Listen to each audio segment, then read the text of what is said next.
Hello दोस्तों, नमस्कार, आदाब, सत श्री अकाल। सभी को एग्जामिनेशन क्लासेस में आपका हार्दिक स्वागत और अभिनंदन करते हैं। आज की क्लास शुरू करने से पहले थोड़ा सा आप लिख लीजिए। कठिन रास्तों से न घबराएं, कठिन रास्तों से न घबराएं। कठिन रास्ते अक्सर आपको एक खूबसूरत मंजिल तक ले जाते हैं। आइए क्लास की शुरुआत करते हैं। हम लोग पढ़ रहे थे संविधान में फंडामेंटल राइट्स। फंडामेंटल राइट्स में हमने अनुच्छेद कभी हाल ही में कंप्लीट किया बहुत सारा, और कुछ अनुच्छेद रह गए थे, तो उनको आज हम लोग देख लेंगे क्या क्या है। चलिए क्लास की शुरुआत करते हैं बिल्कुल मज़ेदार सेशन के साथ। आइए, बिल्कुल नए ऊर्जा के साथ नए क्लास एकदम मज़ेदार। भाग 3 पढ़ रहे थे, याद रखिए। भाग क्या पढ़ रहे थे? भाग 3। भाग 3 में क्या पढ़ रहे थे? भाग 3 में मूल अधिकार या फंडामेंटल राइट्स पढ़ रहे थे। क्या पढ़ रहे थे भाई? मूल अधिकार। मूल अधिकार या फंडामेंटल राइट।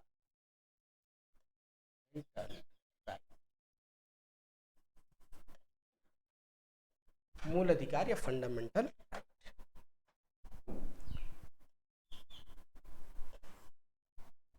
इसमें अनुच्छेद कहाँ से कहाँ तक है ये भी याद रखिए। अनुच्छेद 12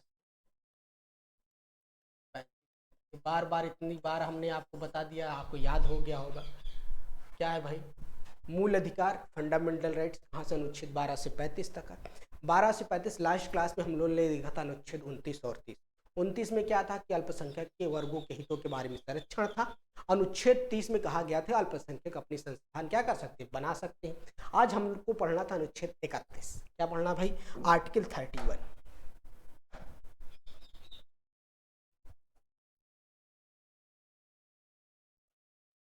अनुच्छेद 31 है ना? क्या बोलते हैं? आर्टिकल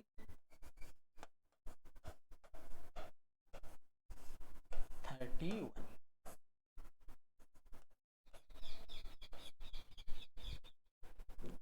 आर्टिकल 31 में क्या कहा गया? संपत्ति के अधिकार के बारे में बताया गया। आर्टिकल 31 में संपत्ति के अधिकार के बारे में सब बताया गया है। अब संपत्ति का अधिकार और कहाँ पर चर्चा की गई? संपत्ति के अधिकार को और आपके मूल अधिकार जैसे स्वतंत्रता का अधिकार के 19(1)(f) में। मूल अधिकार में क्या है? यहाँ लिख लीजिए। मूल अधिकार, मूल अधिकार में, मूल अधिकार में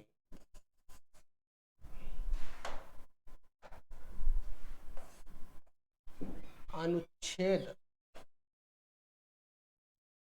19(1)(f)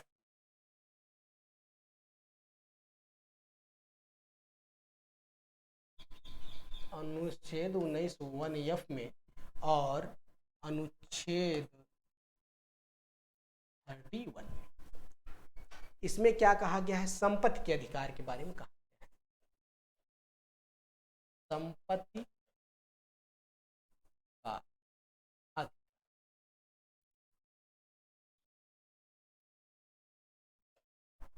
हाँ, अब देखिए मूल अधिकार क्या है? फंडामेंटल राइट्स, जिसे अनुच्छेद 12 से 35 तक है। और मूल अधिकार में हम लोगों ने अभी तक अनुच्छेद 29, 30 यहाँ तक पढ़ लिया। अनुच्छेद आज को पढ़ना था 31। अनुच्छेद 31 में मूल अधिकार में, क्योंकि अनुच्छेद 31 में क्या है? संपत्ति का अधिकार है।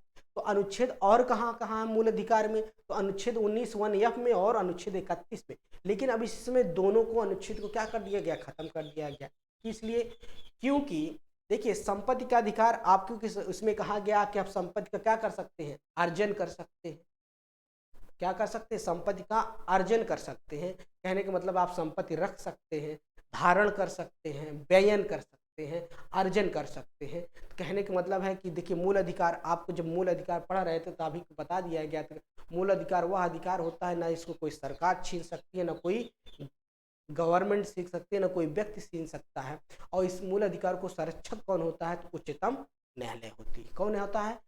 सुप्रीम कोर्ट होती है। अगर आपके मूल अधिकार का कोई हनन हो रहा है तो आप डायरेक्ट कहाँ जाएंगे? सुप्रीम कोर्ट के पास जाएंगे। वो आपकी क्या करेगी? रक्षा करेगी। तो मूल अधिकार का संरक्षक कौन? लिख लीजिए थोड़ा सा। मूल अधिकार का संरक्षक कौन होता है?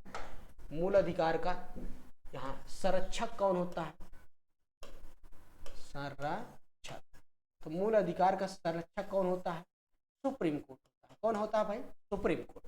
आप अगर मूल अधिकार के, आपका मूल अधिकार में कोई दिक्कत है या मूल अधिकार का हनन हो रहा, आपको मूल अधिकार के साथ कोई छेड़खानी हो रही, आपके मूल अधिकार को छीना जा रहा, तो आप कहाँ पर जा सकते हैं? न्यायालय के पास जा सकते हैं। न्यायालय में कहाँ जाएंगे? उच्चतम न्यायालय के पास। लेकिन अगर उच्चतम न्यायालय के पास नहीं जा सकते तो हम उच्च न्यायालय के पास भी जा सके, जाके आप क्या कर सकते हैं? वहाँ पर जज के बता सकते हैं, जज से क्या कर सकते हैं भाई कि हमारे मूल अधिकार का क्या हो रहा है? हनन हो रहा है, हमारे मूल अधिकार को छीना जा रहा है। अब हमें बताना क्या था? अनुच्छेद 19(1)(f) को भी संपत्ति के अधिकार से खत्म कर दिया गया था। उसी समय हमने बताया था संपत्ति को अधिकार मूल अधिकार ना करके क्या बना दिया गया? विधिक अधिकार बना दिया गया। इसी तरह अनुच्छेद 31 में भी कहा गया था संपत्ति का अधिकार के बारे में संरक्षण था। अब इसको भी क्या कर दिया गया? क्योंकि देखिए, जैसे मान लीजिए ये खत्म कब हुआ?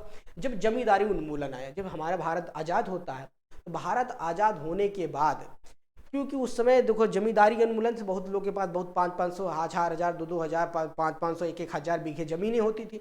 तो गवर्नमेंट ने, सरकार ने क्या किया? उसको अधिग्रहण करना की राज्य सरकार क्या करना शुरू कर दी? अधिग्रहण करना शुरू कर दी। जैसे अधिग्रहण करना शुरू करी तो जमींदार लोग क्या करें? सुप्रीम कोर्ट के पास गए कि देखिए जैसा अभी क्या हो रहा है। तो अब उसमें बड़ी समस्या आ गई। समस्या इस बात की आ गई क्योंकि इसमें आपका मूल अधिकार कहता है, क्योंकि मूल अधिकार ही क्या अधिकार है कि जो किसी का छीना नहीं जा सकता। उसमें साफ साफ कहा गया है कि आप संपत्ति को रख सकते हैं, बयान कर सकते हैं, धारण कर सकते हैं। तो इसमें क्या कहा गया? तो पहले लिख लीजिए,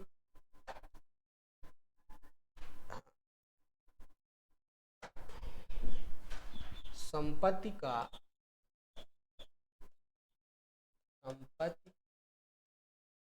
अर्जन, धारण या व्ययन।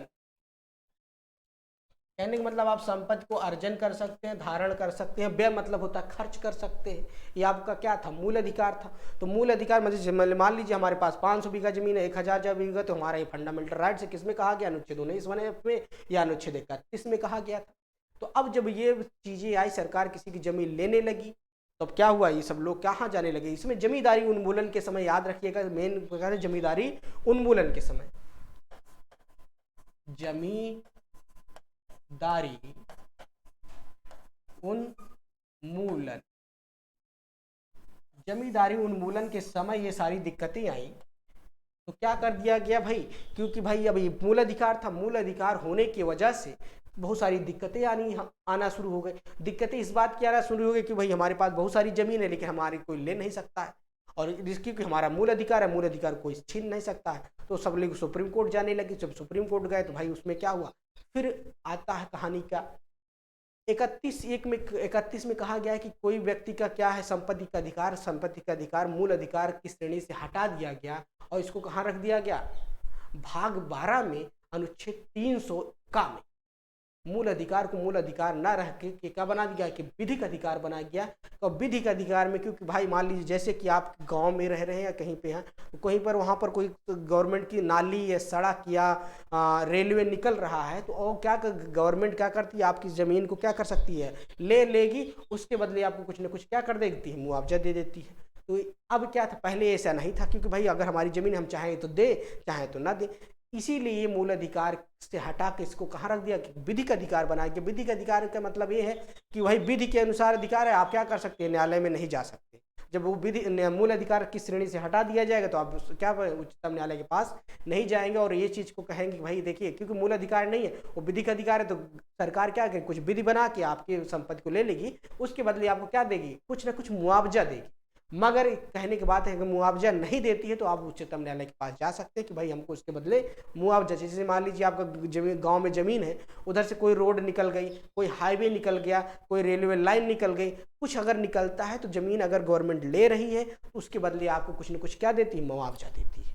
तो अब कहने का मतलब है अनुच्छेद 19(1)(f) से संपत्ति का अधिकार हटा के क्या बना गया? विधिक अधिकार बना दिया गया।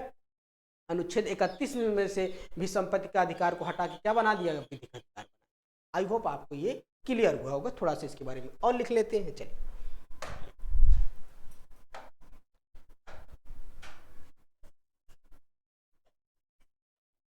अनुच्छेद 31, जो चीज हमने आपको बताया लिख लेते हैं।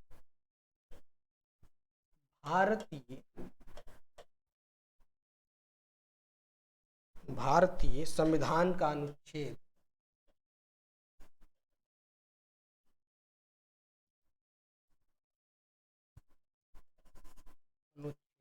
31 संपत्ति का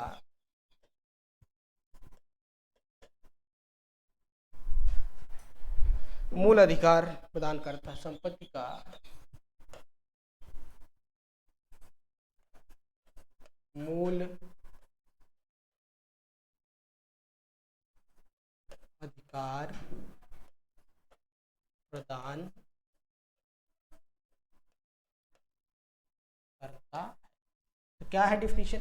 अनुच्छेद 31 भारतीय संविधान का अनुच्छेद 31 संपत्ति का मूल अधिकार क्या करता है? प्रदान करता है यदि, और आगे थोड़ा सा लिख लीजिए, यदि राज्य द्वारा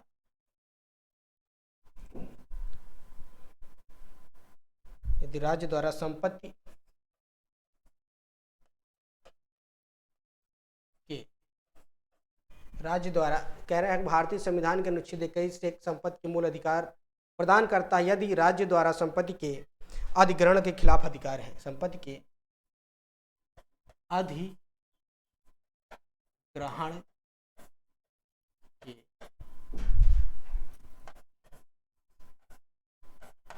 खिलाफ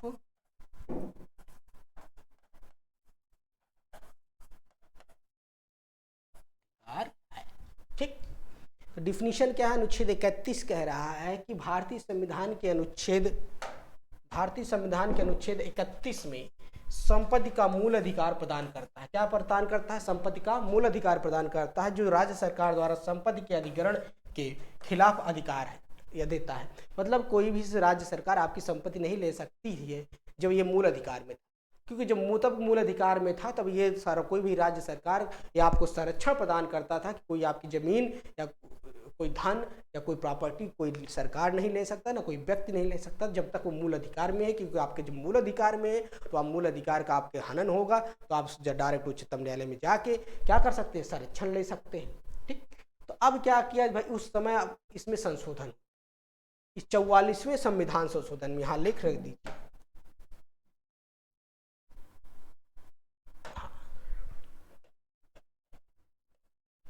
44वें संविधान संशोधन। 44वें संविधान संशोधन को कब होता है? 1978 1978 में 44वें संविधान संशोधन। उस समय सरकार किसकी थी? मोरारजी देसाई की। मोरारजी देसाई सरकार थी।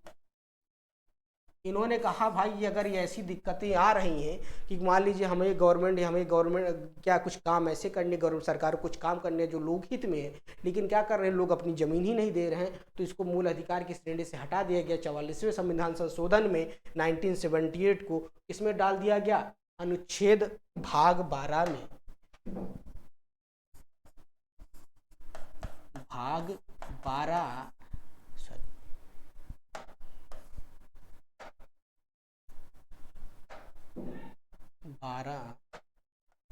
के अनुच्छेद 300 का में 300 का में क्या डाल दिया जाता भाई? याद रखना है। देखिए एक अनुच्छेद 31 में क्या है? भारतीय संविधान के अनुच्छेद 31 के आपके मूल अधिकार क्या करता है? मूल अधिकार प्रदान करता है यदि राज्य द्वारा संपत्ति के अधिग्रहण के खिलाफ भी अधिकार है, क्योंकि राज्य सरकार आपके खिलाफ आपके अधिकार जो ले रहे तो उसके खिलाफ भी अधिग्रहण की बात कही गई है। लेकिन 44वें संविधान संशोधन 1978 मोरारजी देसाई की सरकार आती है तो इसको क्या होता है? ये अनुच्छेद 31 को समाप्त करके भाग 12 में अनुच्छेद किसमें डाल दिया जाता है? 301 में। और जब 301 में डाल दिया जाता है तो ये मूल अधिकार न रह क्या हो जाता है? एक विधिक अधिकार हो जाता है। हाँ क्या हो जाता है? यहाँ मूल अधिकार न रहकर यह एक विधिक अधिकार हो जाता।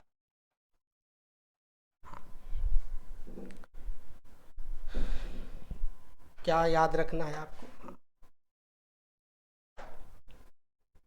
पहले तो देखिए अनुच्छेद 31 में क्या आ गया। अनुच्छेद 31 में क्या था? संपत्ति के अधिकार का संरक्षण था। अनुच्छेद 31 में क्या था भाई?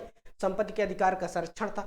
अनुच्छेद 31 में संपत्ति का अधिकार का संरक्षण था। अनुच्छेद 19 1F में, तो इन दोनों को क्या किया गया? समाप्त कर दिया। किसमें? 44वें संविधान संशोधन में। याद रखना है 44वें संविधान संशोधन में, 44वें संविधान संशोधन में इसको क्या कर दिया? संशोधन 1978 में मोरारजी देसाई की सरकार होती है, इसको मूल अधिकार की श्रेणी से हटा किस में रख दिया गया? भाग 2 में, अनुच्छेद किसमें? 301 में। याद रखना है अनुच्छेद 301 300 का में रखा जाता है, क्योंकि 300 मूल अधिकार था तो 300 का में रखा जाता है, या मूल अधिकार न रहकर क्या बन जाता है? एक विधिक अधिकार बन जाता है। विधिक अधिकार मतलब है एक ऐसे समझिए कि जब मूल अधिकार होता है तो आपको कोई छीन नहीं, लेकिन जब विधिक अधिकार है तो जो राज्य सरकार या केंद्र सरकार क्या है, मान लीजिए कोई गवर्नमेंट काम करे, किसी हित में काम करे तो क्या करेगी? आपकी जमीन अगर उसको लेने की जरूरत है तो आप क्या करेंगे? कुछ ना कुछ मुआवजा दे के जमीन को क्या कर लेगी? अपने अंदर ले लेगी, अपने आपको दे के वो लेगी। आपको कब मूल अधिकार नहीं है, क्योंकि आप अगर मूल अधिकार होता तो आप किसके पास जाते? उच्चतम न्यायालय के पास क्या करते थे? तो उच्चतम न्यायालय के पास जाके अपने संरक्षण लेते। तो आपको विधिक अधिकार हो जाने की वजह से आप उच्चतम न्यायालय भी नहीं जा सकते। तो इसमें जब ये विधिक अधिकार हो जाए तो आप उच्चतम न्यायालय में लिख लीजिए, उच्चतम न्यायालय में अपील नहीं कर सकते, अपील नहीं कर सकते। कहने का मतलब है जब यह विधिक अधिकार बन जाएगा तो आप उच्चतम न्यायालय में अपील नहीं कर सकते। हाँ, लेकिन आपको एक संरक्षण प्रदान होगा। मान लीजिए मुआवजा नहीं मिल रहा है तो आप उच्चतम न्यायालय जा सकते हैं। इस चीज को याद रखना है। तो अनुच्छेद 31 बस आपको इतना कहता है कि अनुच्छेद 31 में क्या है, थोड़ा सा और देखिए, याद रखना भाग 3 में क्या है? मूल अधिकार। मूल अधिकार 12 से किसने तक? 12 से 35 तक है। फंडामेंटल राइट्स अनुच्छेद 31 में मूल अधिकार है। अनुच्छेद 31 तक का है मूल अधिकार है। मूल अधिकार में संपत्ति का अधिकार कहाँ तक? अनुच्छेद 19 1F में था, जिसे अब समाप्त कर दिया गया। अनुच्छेद 31 को भी समाप्त कर दिया गया। समाप्त करने मतलब निराशित किया गया, मतलब बिल्कुल समाप्त नहीं किया गया इसको, बल्कि क्या कर दिया? चेंज कर दिया गया। किसमें डाल दिया गया था? यहाँ देखिए, आ जाइए।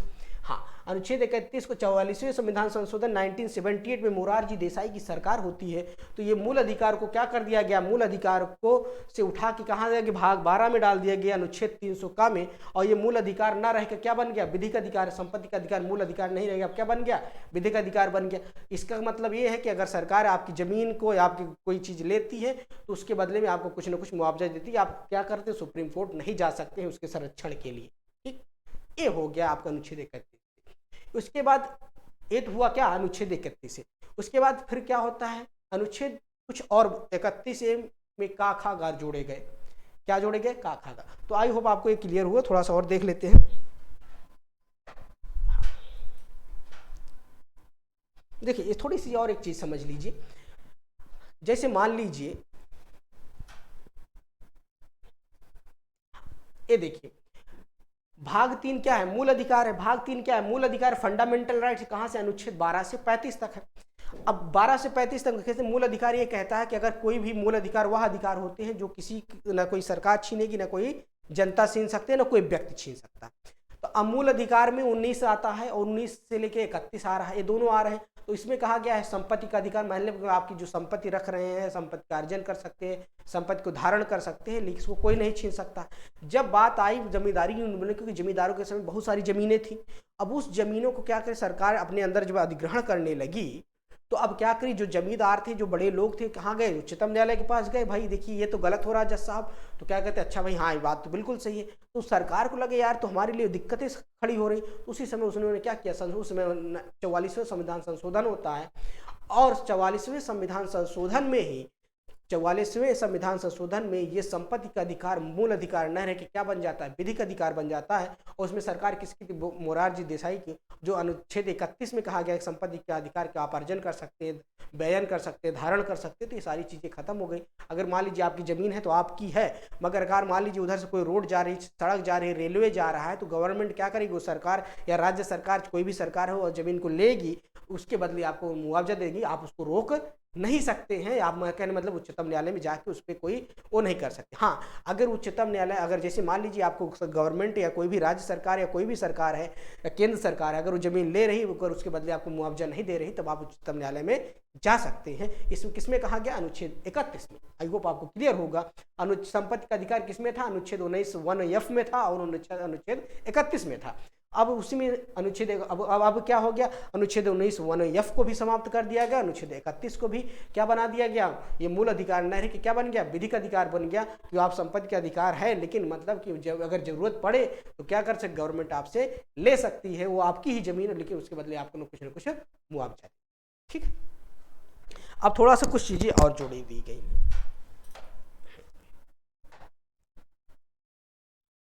थोड़ा सा एक चीज और देख लीजिए, प्रथम संविधान संशोधन। प्रथम संविधान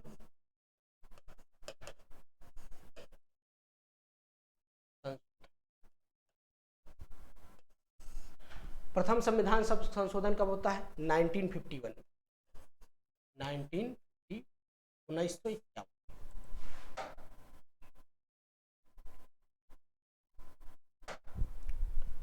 1951 अनुच्छेद हमारे जहाँ जब सबसे पहले संविधान में संशोधन कब होता है, 1951 में। 1951 में 9वीं अनुसूची जोड़ी जाती है। क्या जोड़ी जाती है भाई, 9वीं अनुसूची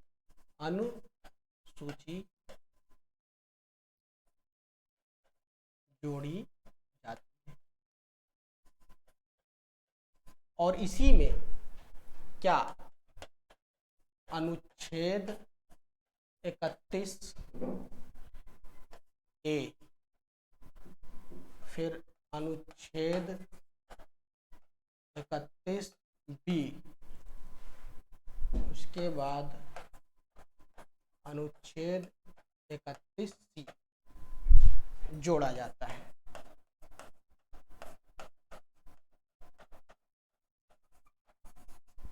ठीक, इसका जोड़ने का क्या मतलब था, देखिए अनुच्छेद 31A, अनुच्छेद 31B, अनुच्छेद 31C जोड़ा जाता है कब, प्रथम संविधान संशोधन 1958 में 9वीं अनुसूची में जोड़ा जाता है। इसका जोड़ने का क्या तात्पर्य था, इसका जोड़ने का तात्पर्य थोड़ा लिख लीजिए।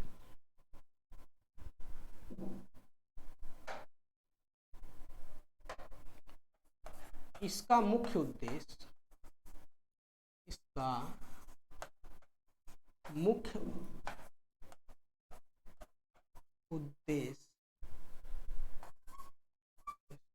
उद्देश्य भूमि सुधार,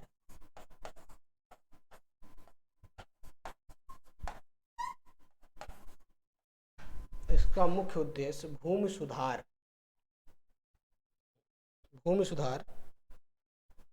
विधियों को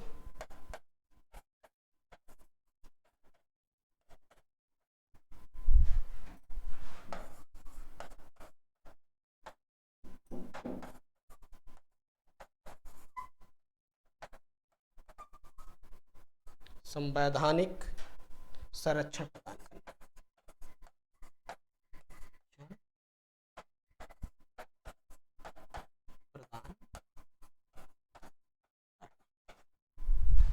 हाँ, हमने आपको क्या बताया, आर्टिकल 31 में बताया गया संपत्ति का अधिकार। संपत्ति का अधिकार मूल अधिकार न रह के क्या बनाया गया, विधिक अधिकार कब बनाया गया, 84वें संविधान संशोधन में 1978 में। उसके बाद कुछ प्रथम संविधान संशोधन होता है, कब होता है भाई, प्रथम संविधान संशोधन होता है आपका 1951 में। इसमें 9वीं अनुसूची जोड़ी जाती है और 9वीं अनुसूची के तहत अनुच्छेद 31A, 31B, 31C जोड़ा जाता है। इसका मुख्य उद्देश्य क्या था भाई, इसका मुख्य उद्देश्य था भूमि सुधार विधियों को संवैधानिक संरक्षण प्रदान करना, जो संविधान के तहत संरक्षण दिया जाए। अब इसके बारे में हम लोग को थोड़ा सा अनुच्छेद 31, 31B, 31C को और डिटेल में हम लोग नेक्स्ट वीडियो में पढ़ेंगे। थोड़ा सा एक बार रिवीजन कर लेते हैं। चलिए क्या था थोड़ा सा देखते हैं। पहला क्या है, मूल अधिकार। मूल अधिकार क्या है, फंडामेंटल राइट्स, किसमें, भाग 3 में अनुच्छेद 12 से 35 तक। अनुच्छेद 12 से 35 तक है मूल अधिकार। इसका संरक्षक कौन होता है, सुप्रीम कोर्ट। सुप्रीम कोर्ट ही क्या कर सकती है, मूल अधिकार को क्या करती है, संरक्षक हो सकती है। संरक्षक मतलब है कि आपका मूल अधिकार को कोई छीन रहा तो आप कहाँ डायरेक्ट जाएंगे, सुप्रीम कोर्ट के पास। सुप्रीम कोर्ट आपके मूल अधिकार को क्या करेगा, संरक्षित करेगा। फिर आता है अनुच्छेद 31 से। अनुच्छेद 31 में क्या है, संपत्ति का अधिकार के बारे में बात की गई। संपत्ति के अधिकार को संरक्षण के बारे में प्रदान किया गया है। लेकिन मूल अधिकार में संपत्ति का अधिकार दो जगह रखा गया है, अनुच्छेद 19(1)(f) में और अनुच्छेद 31 में। इसमें अनुच्छेद कहा कि संपत्ति का अर्जन कर सकते हैं, धारण कर बयान कर सकते हैं। अनुच्छेद 19(1)(f) को भी खत्म कर दिया गया। अनुच्छेद संपत्ति का अधिकार न बना के क्या बना दिया, विधिक अधिकार। और ये अनुच्छेद 31 में भी क्या हुआ था, इसको भी मूल अधिकार न रह के क्या बना दिया गया, विधिक अधिकार बनाया गया। क्योंकि जमींदारी उन्मूलन के समय जमीन को, अब देखिए